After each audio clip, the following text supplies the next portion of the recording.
Jaya Radha Madhava Kunja Bihari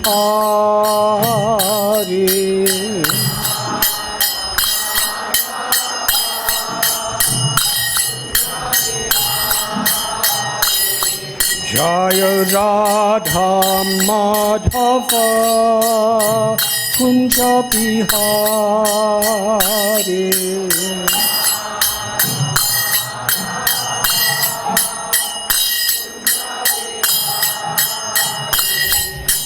Gopi Jana Pallava Girivadadhari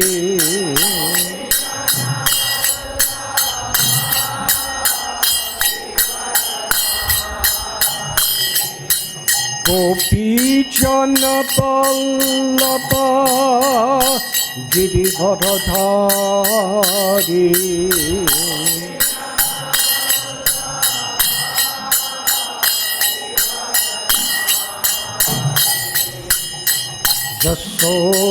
Yashodanandana Prajajana Ranjana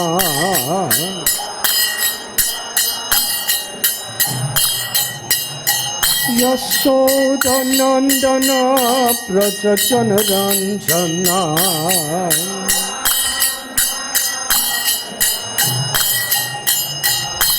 Jamuna Thira Panachari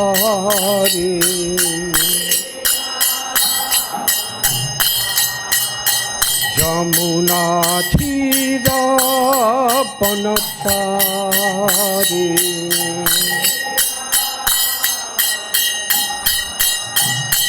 Jaya Radha Madhava Kunja Bihari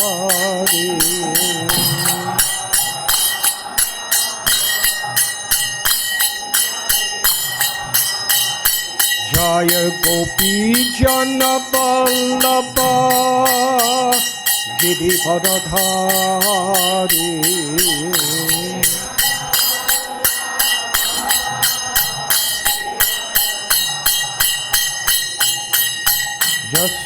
Yashodanandana Prajajana Ranjana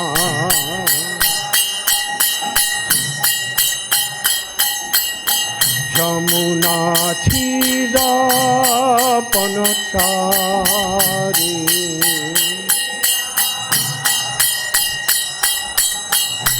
Jaya Radha Madhava Kunja Bihari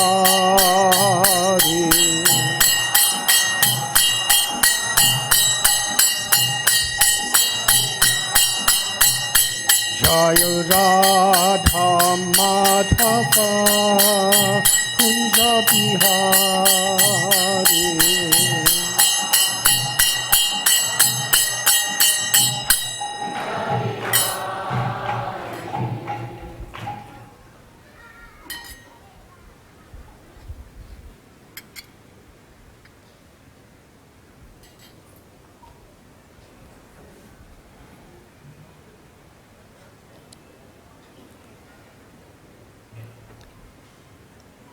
Om Namo Bhagavate Vasudevaya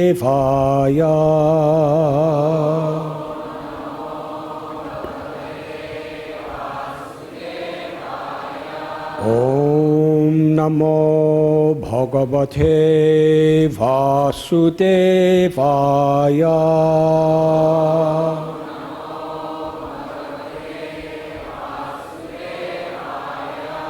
Om Namo Bhagavate Vasudevaya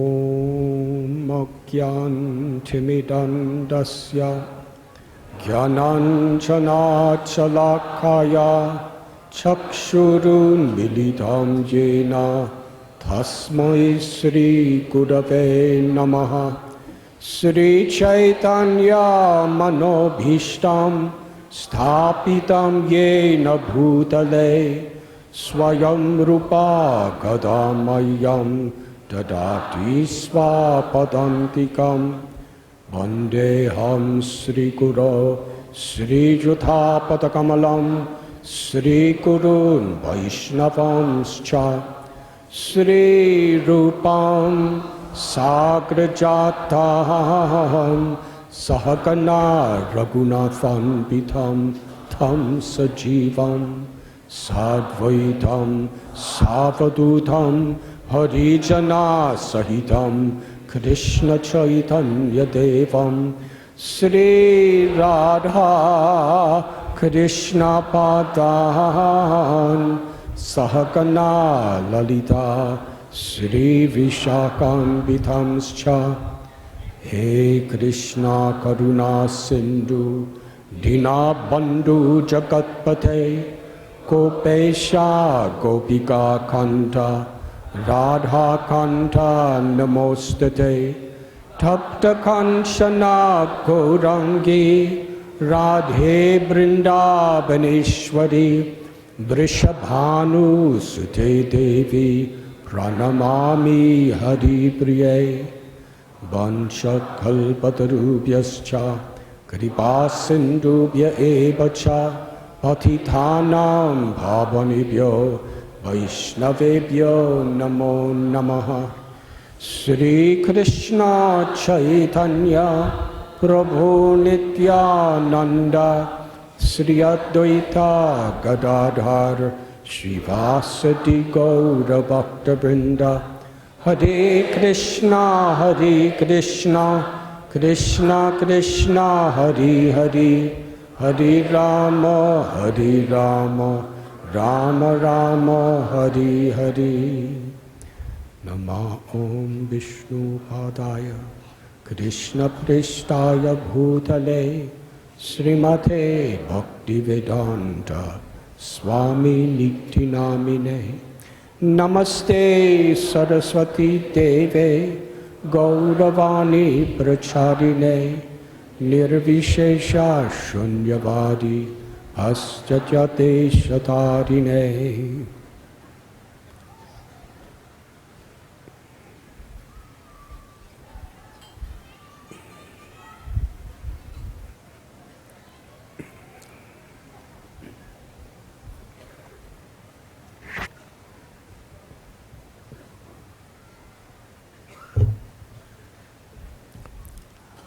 Hare Krishna. It is truly my great fortune, honor, and joy to be with all of you. Special gratitude to my esteemed and worshipable God brothers, God sisters, and to each and every one of you.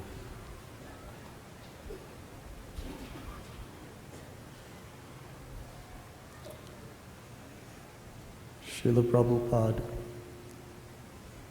wrote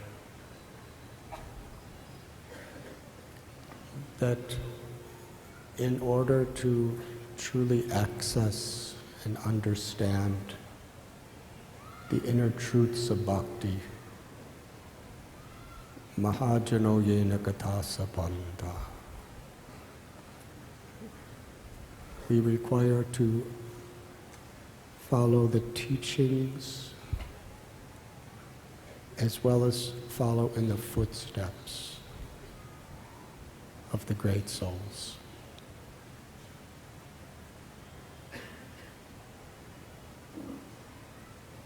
Krishna tells in Bhagavad Gita, Ye gatamam prapadyante tams tathaiva bhajamyaham, that according to the nature of our surrender to Him, He reveals Himself accordingly. Krishna is non-different than His holy names. Nama Chintamani Krishnas Chaitanya Ras Vigraha. So it is not only chanting but the consciousness in which we approach the name, surrender to the name, wherein Krishna reveals himself. Srila Bhakti Siddhanta Saraswati Thakur Prabhupada, our beloved Param Guru, he revealed that if we chant the holy names with sincere humility and surrender, then Krishna, who is the name, Nam Namakari Bahut Nija Sarva Shaktis, Krishna has come.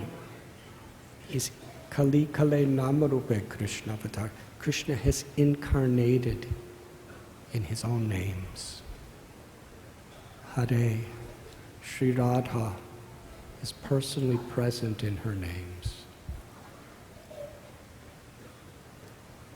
And when we chant sincerely, with earnest, humble, and pure hearts, then Shri Radha, Shyam Sundar reveal their forms, their qualities, their pastimes, their abode, their associates, ultimately their intimate love.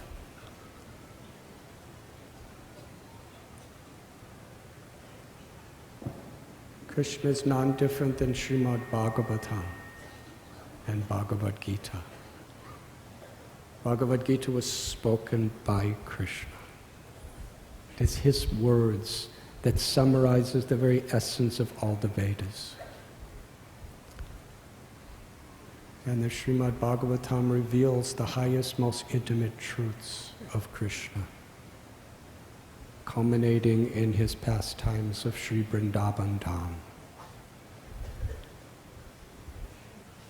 The Srimad Bhagavatam is literary incarnation of Krishna. The Dham of Sri Vrindavan is none different than Sri Radha Gopinath. This is their expanded personal energy that has manifested an eternal abode to share beautiful pastimes. And this abode is eternally existing in the spiritual world of the Paravyoma as Goloka or Krishna Loka. And just as Krishna descends into this world, Sri Vrindavan Dham descends. So how we approach Vrindavan is how Vrindavan, Vrinda Devi, will reveal herself to us. Srila Prabhupada gives the example of Akrura. When Akrura was coming to Vrindavan, even though he was sent on a mission by Kamsa to bring Krishna to Mathura, and Kamsa's motivation was to kill Krishna and Balaram, Akrura knew that they cannot be killed. He understood their supreme glory, and he loved them. And he took this as the most blessed opportunity to actually see Krishna. So while he was coming here from Mathura, he was meditating on Krishna. He was chanting the names of Krishna with such eagerness, intense eagerness.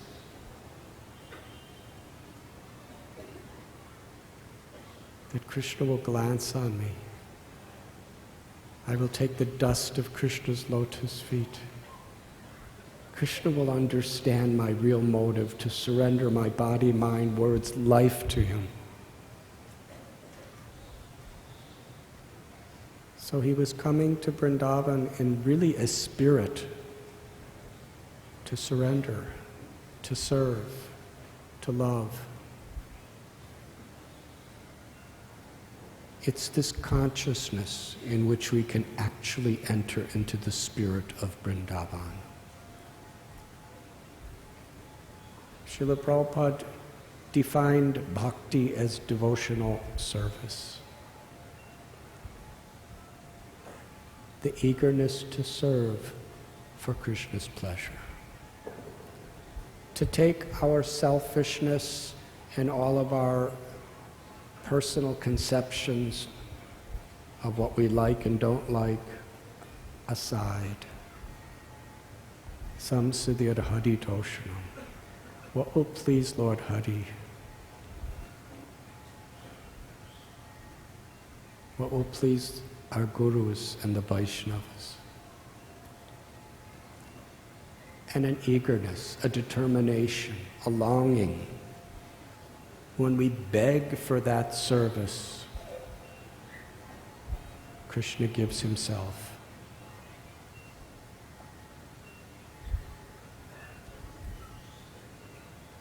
The 6 Goswamis, they taught us how to live in Vrindavan.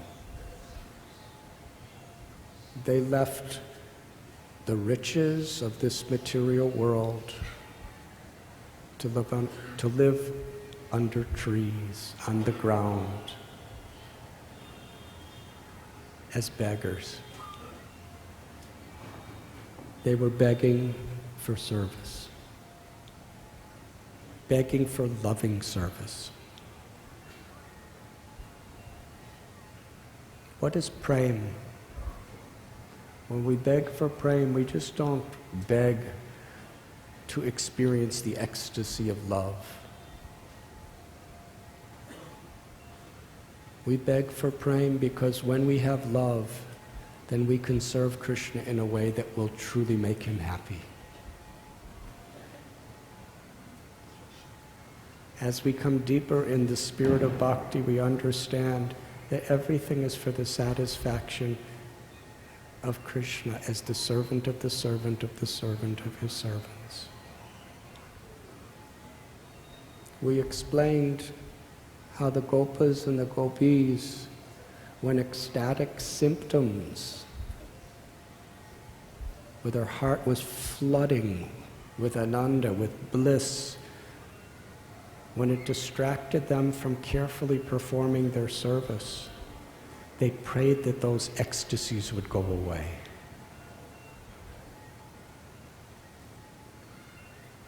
Krishna is happy when we're ecstatic to serve him. But the principle is the service. Bhakti, devotional service. The more we love Krishna, the more Krishna will be pleased by our service. That's why we want to love Krishna.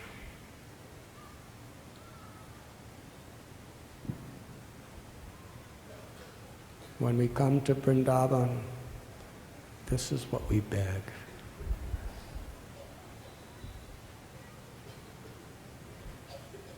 In these scriptures, in the Srimad Bhagavatam, the gopis, they offer a beautiful prayer in honor of Govardhan Hill. He is Krishna himself, but he's also playing the role of the best devotee of Krishna, Haridas Varya. Of all devotees, Govardhan Hill is the best, because in every possible way, Giriraj wants to give pleasure. In serving Krishna Balaram, the cows, the gopas, the gopis, the calves, the bulls, in such simple ways, by providing fresh, fragrant, delicious, nutritious grass for the cows to eat,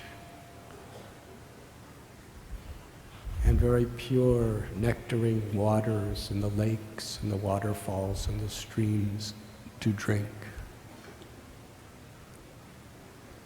by providing so many beautiful trees with fruits and nice, cool caves with precious jewels.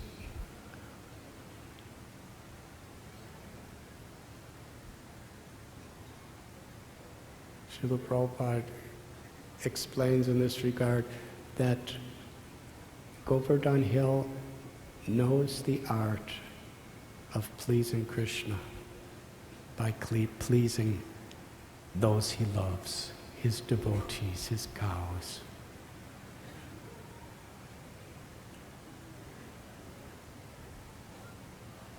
So this is Sri Radha and gopis giving their expert opinion. The best devotee is not based on any material position. It's not even based on quantity of service. It's based on their eagerness to please Krishna, even in the simplest ways. We read about great heroes of Mahabharata who were fighting massive armies and risking their lives and preparing themselves for their whole life for that purpose. And they were great devotees. The gopis, they just picked flowers and weaved those flowers into garlands. And they milked cows and churned the milk into butter and made some nice preparations. And Krishna wanted to dance with them. Actually, any one of us could make a garland. Any one of us can churn yogurt. Don't need an engineering degree.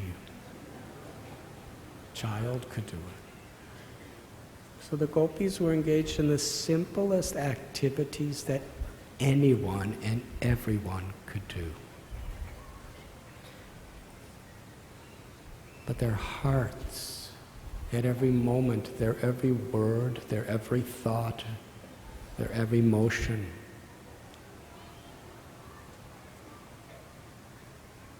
was simply for Krishna's pleasure. They would be willing, any of the gopis were willing to die 1,000,000 times, enter into the most hellish conditions for millenniums, if by doing so they could relieve Krishna of even a moment of distress. When we have that love and we pluck a flower, it's greater than Indra offering his entire empire to Krishna.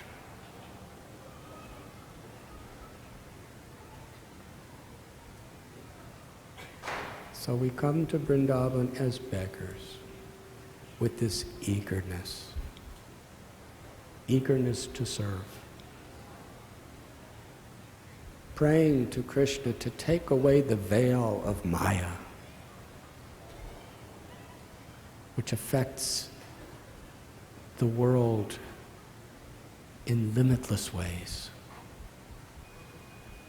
where we're thinking our sensual, our mental pleasures are so important.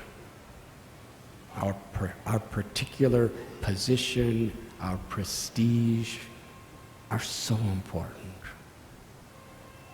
What we have, what other people have, our minds are so easily disturbed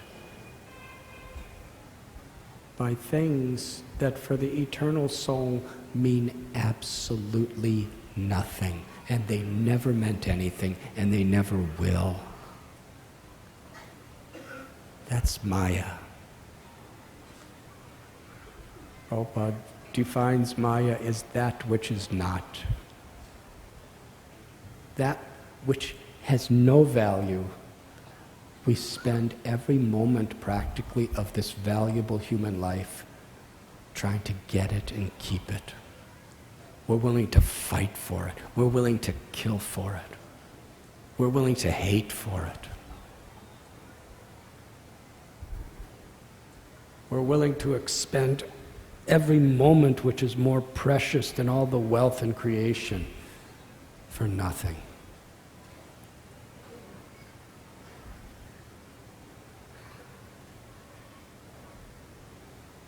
The soul, its nature, is to please Krishna through love. Krishna comes once in a day of Brahma, very rare. How many births each and every one of us has taken, very difficult to calculate. But perhaps millions in so many species. And now here we are, once in a day of Brahma, Krishna reveals his original transcendental pastimes in Vrindavan. That's about 8,600,000,000 years.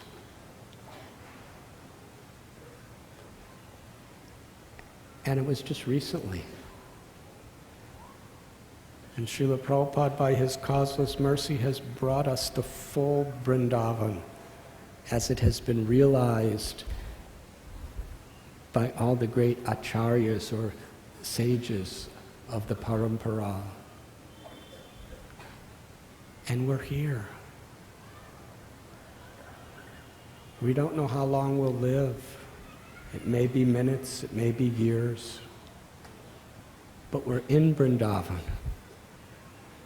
In the month of Kartik, on the day of Govardhan Puja. What an incredible fortune. Why should we be distressed and disturbed and worried about all these foolish things? So we are begging Krishna, please attract my heart.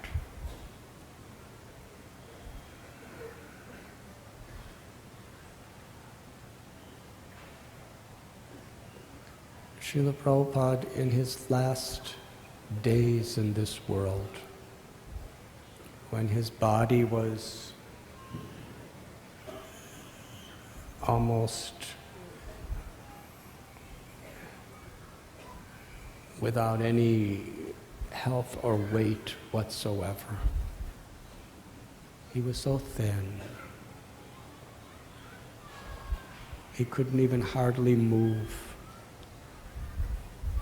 But we've seen the videos where he's laying there, he can't even move his hands. The only thing that's moving is his mouth. And devotees are putting little dictaphones next to his mouth, and he is translating and presenting his purports for Srimad Bhagavatam. No complaints. In whatever situation he was in, he was just so grateful, so happy, and so ecstatic to serve. But he told devotees, I want to do parikrama of Govardhan. This is just at the time of Govardhan Puja, 1977. But how do you do parikrama when you can't even sit? What to speak of walk? So he said, get ox cart. I will go on bullock. But in those days, there were no paved roads. Those were the good old days. It was for bullock cart. The doctor said, at the very beginning, he will certainly leave his body. Impossible. Cannot take him. So some of the devotees, their mood was, whatever he says, we must just do it. We can't think in terms of any other consideration. He said he wants to go, we take him. It's not our business whether he lives or dies. It's our business to carry out his instruction. And others, they were thinking, no, we can't take him. He will suffer so much and he won't survive. So there was tension. And it was actually mounting up very seriously. This was not just a joking situation. It was a reality. The bullocks were waiting outside. Prabhupada said, take me. No. And finally, some of the leaders of our society at the time, they were crying, Prabhupada, please. And Prabhupada's dear godbrother, Krishnadas Babaji Maharaj, he loved Prabhupada. And Srila Prabhupada loved him. And Prabhupada said, Babaji Maharaj, see how much they love me.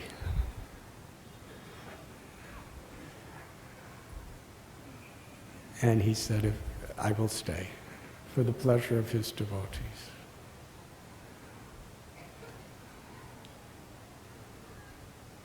Today, being Govardhan Puja,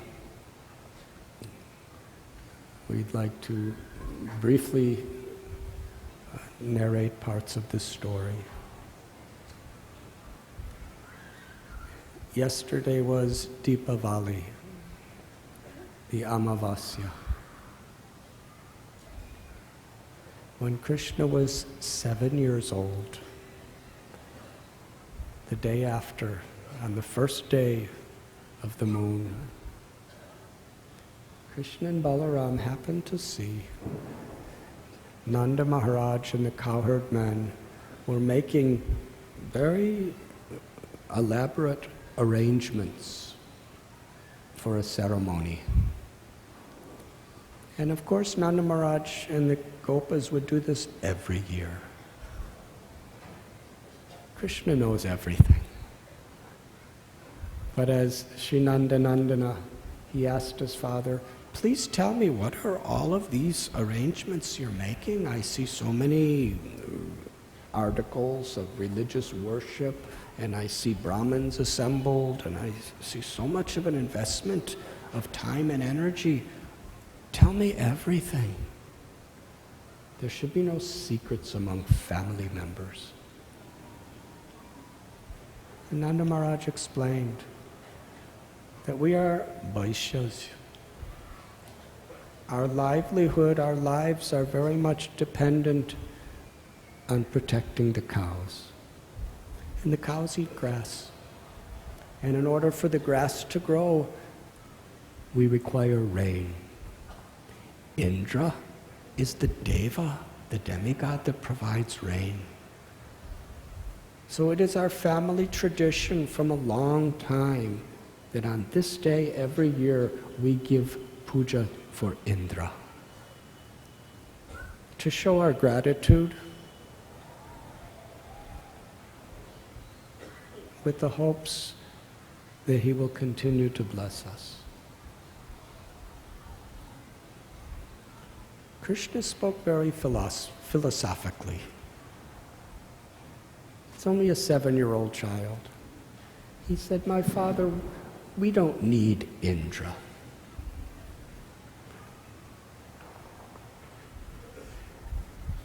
In his heart, Krishna, he knows everything. Indra's a devotee. And even devotees in high positions sometimes become affected by false pride. The Srimad Bhagavatam tells that we should not be attached to what Krishna gives us for our devotional service. He may give us fame, he may give us knowledge, he may give us money, he may give us power. He may give us abilities. But we should never claim them to be our own, because that becomes a great impediment. We become proud. Janmaishwarya Shrutishribhya Edamana Vadapumam. Queen Kunti offered this prayer. the great impediments to true bhakti is when we become falsely proud due to having wealth, knowledge, beauty, or fame, high birth. If we have these things, and in a humble spirit, a servant of the servant, we use them for Krishna, that is yukta vairagya. But we really need to chant attentively, and we really need to hear Srimad Bhagavatam regularly, and we really need association of advanced devotees. Otherwise, we could so easily fall in the trap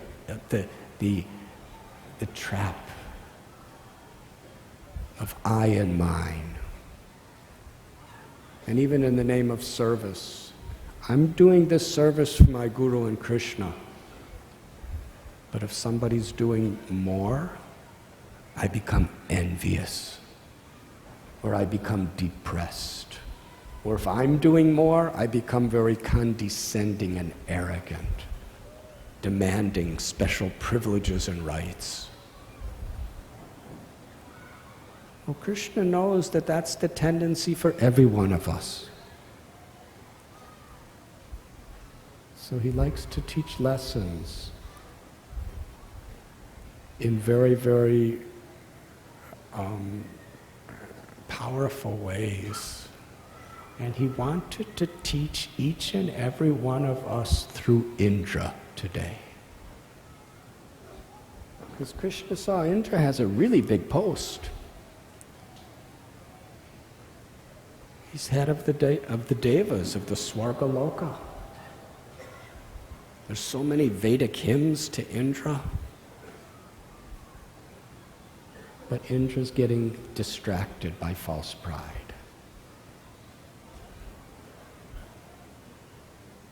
And Krishna cannot tolerate false pride in the hearts of his devotees. So when he shows his good mercy, he takes that pride away. And it's up to us how he has to do it. If we understand it by hearing, and we really value being the servant of the servant of the servant, and not make offenses, then just through the chanting of the holy names, Krishna will take it all away.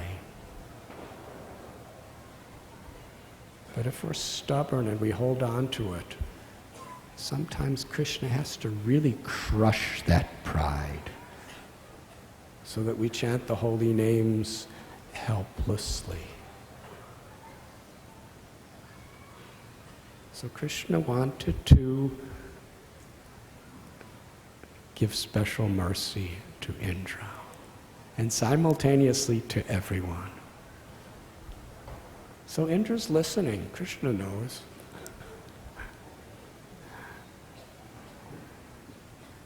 We should be aware that whatever we say, wherever we say it, whoever's there or not there, Krishna's hearing in our hearts. The demigods are hearing too.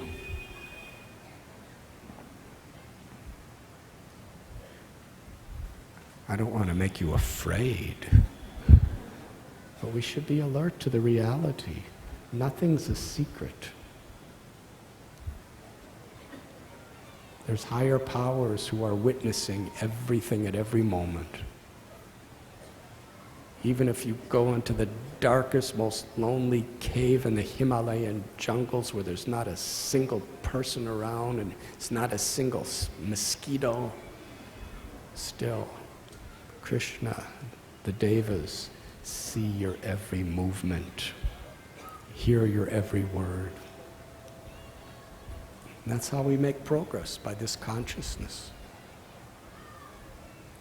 How can I please you, my Lord? So Krishna said, we don't need this Indra, because after all, according to one's actions, there's equal corresponding reactions. The laws of karma. And if we do pious things, which we do, then the demigods they are obliged by the laws of nature to provide good results. If somebody does sinful things, then the demigods will give painful results. So we're good people. Why are you thinking we're depending on Indra? Look at the ocean. The ocean's not doing any yajna. They don't even need water. But yet, torrents of rain is falling in the ocean. So let us be practical and let us be real and philosophical. We don't need Indra. Who are we dependent on? We're dependent on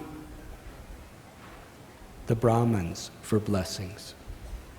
We are dependent on the cows because they're providing everything for our lives. And we are depending on Govardhan Hill because Govardhan Hill is getting the water and the grasses and the fruits and everything for the cows. So let us take all of this elaborate paraphernalia and worship the cows, the Brahmins, and Govardhan Hill. Nanda Maharaj just wanted to please Krishna. And then Krishna explained how to do it. Make mountains and mountains of bhoga with our rice and our wheat and our vegetables and our ghee and all of our cow, the gifts of mother cow. And they had all their cooks make mountains and mountains of bhoga. And all of the yajnas were arranged by the Brahmins for Govardhan Hill. And Krishna, he was the acharya of the whole yajna and ceremony. He was giving all the directions, and all the Brajavasis were following everything he was saying. So as they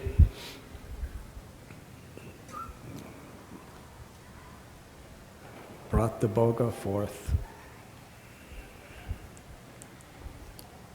Krishna assumed an enormous form on top of Govardhan Hill. He wanted to show that Govardhan Hill was none different than himself. Enormous. It was like two Govardhans. One was the hill, which was like a seat, and the other was of the same size as Govardhan Hill, but as an incredibly beautiful form of Krishna, as a personality. And Krishna, he said, just see, Govardhan Hill is so pleased with us. He's appeared in a personal form just to receive our offerings.